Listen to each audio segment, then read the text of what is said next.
Welcome back dears, स्वागत है आपका स्वीट कॉम्बैट के अगले पार्ट में।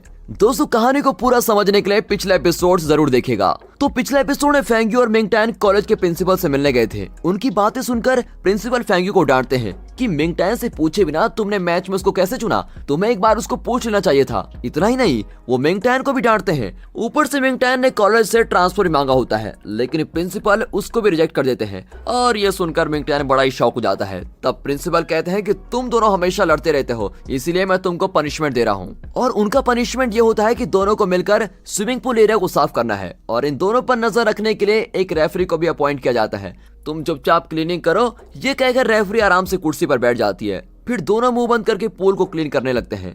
लेकिन कुछ ही देर बाद फेंग्यू मिंगटैन पर पानी फेंकती है और मिंगटैन मुड़कर देखता है, लेकिन रेफरी बैठी बैठी सो रही होती है। और अब मिंगटैन सोचता है कि मैं चुप क्यों रहूं, और बदले में मिंगटैन भी फेंग्यू पर पानी फेंक देता है और इस तरह दोनों लड़ रहे होते हैं। तभी अचानक रेफरी की नींद खुल जाती है और इनको देखकर वो डांटती है कि तुम्हारी लड़ाई रोकने के लिए तो प्रिंसिपल ने तुमको पनिश किया था और तुम दोनों पनिशमेंट में भी लड़ रहे हो।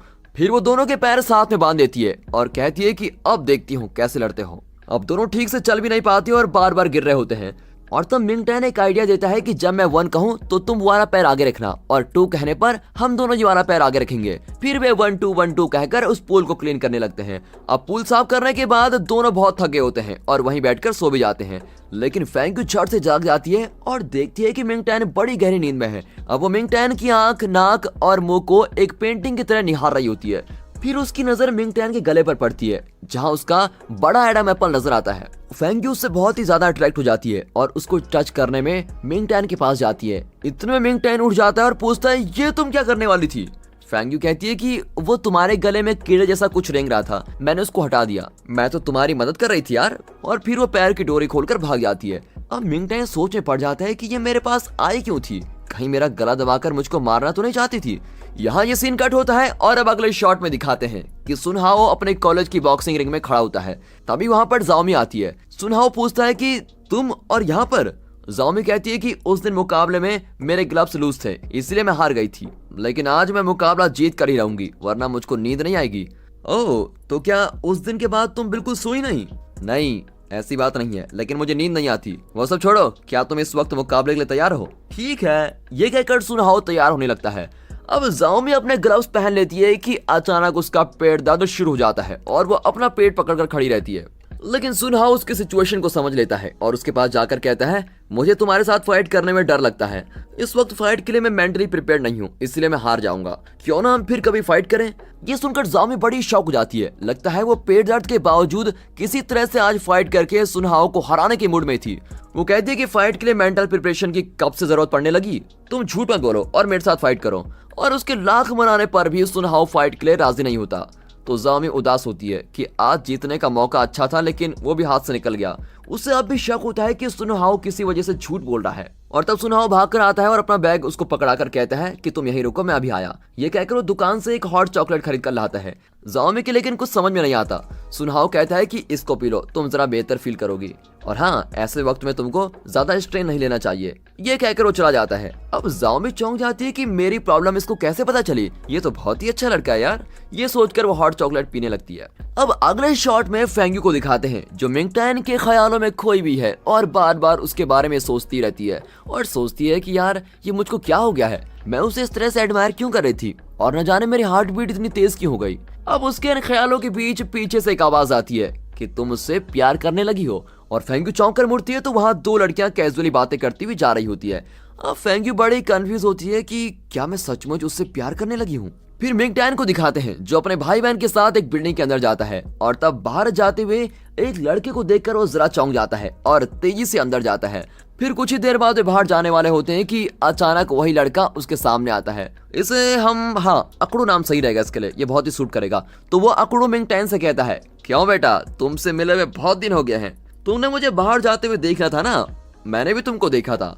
और अब मिंगटैन दोनों बच्चों को अपने पास सेव कर लेता है। तो अकड़ू कहता है, मैं तुमको बहुत ही मिस करता हूँ यार। याद है हाई स्कूल में सैंडबैग की जगह मैं तुमको पंच किया करता था और अपनी प्रैक्टिस करता था। मुझसे तुमने इतनी मार खाई है कि पूछो मत। और मैं चाहता हूँ कि तुम हमेशा मेरे साथ रहो ताकि मैं हमेशा अपने पंचेस प्रैक्टिस तुम पर कर सकूं। मैंने तो सुना है तुम ज़ेंगजी स्पोर्ट्स कॉलेज में पढ़ते हो, लेकिन तुम्हें वहाँ पर एडमिशन कैसे मिला?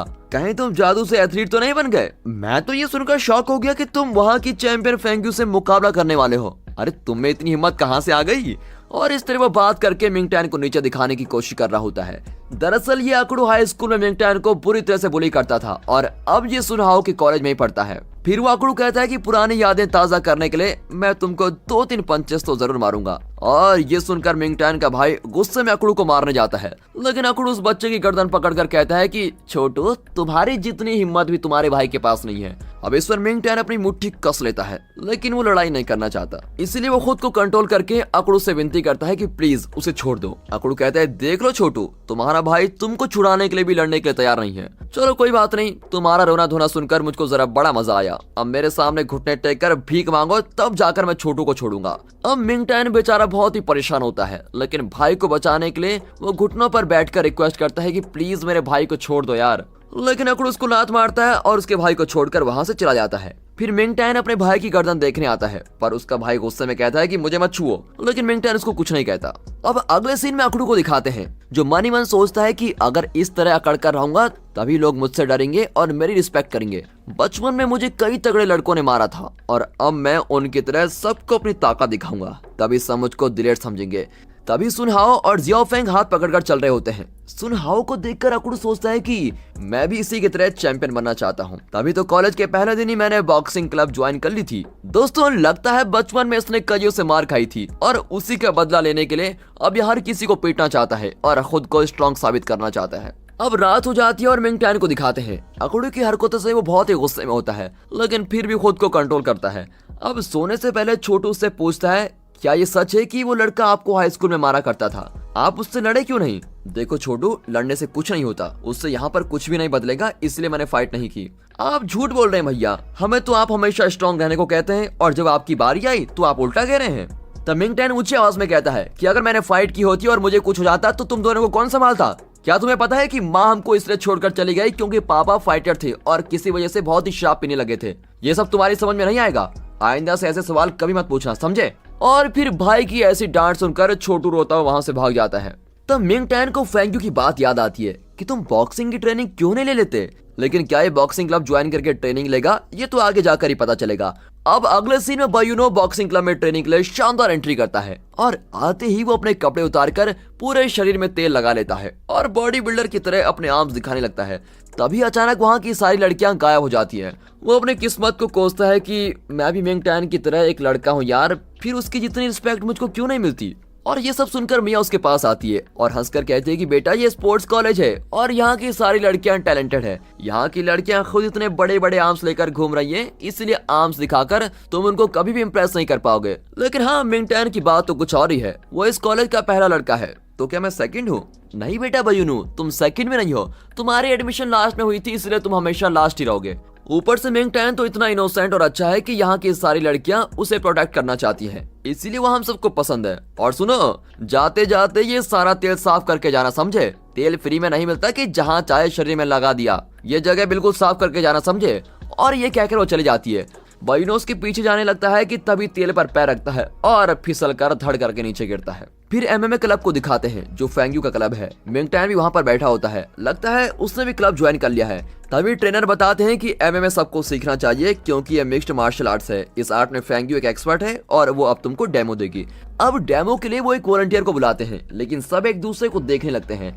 इतने में बायुनो हाथ उठाता है और कहता है मैं फाइट करूंगा। अब वो फेंग्यू के पास आकर कहता है कि कॉलेज के पहले दिन मैं रेडी नहीं था, इसलिए तुम मुझको उठाकर पटक गई थी, लेकिन आज मैं ऐसा नहीं होने दूंगा। वो ऐसा कह रहा होता है कि फेंग्यू उसी वक्त उसे उठाकर धड़ से जमीन पर पटक देती है और दोबारा उसकी नाक कट जाती है।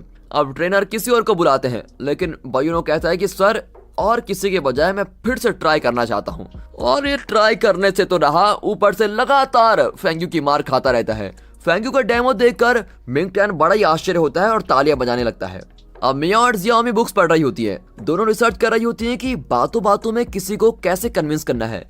वो दोनों मिंग टैन को बॉक्सिंग ट्रेनिंग और मैच के लिए कन्विंस करना चाहती है। इतने में मिंग टैन आता है और उसको देखकर मिया एकदम से उछलने लगती है, लेकिन जियाओमी उसको चुप कहकर कहती है कि अब उससे बात करना बेकार है, पहले बुक्स पढ़कर फिर उसको कन्विंस करेंगे। अब ये कहकर दोनों तेजी से भागने लगती है। मिंग टैन उनका पीछा करता है और आखिर उनको ब्लॉक कर लेता है। अब ये कहते हैं कि अरे वाह, तुम फाइट नहीं करते लेकिन बहुत तेज भाग लेते हो। और तब मिंग टैन उनको एक पेपर दिखाकर कहता है कि इसमें मेरी क्लासेस का टाइम है और उसके बाद मेरी पार्ट टाइम जॉब का टाइम लिखा हुआ है।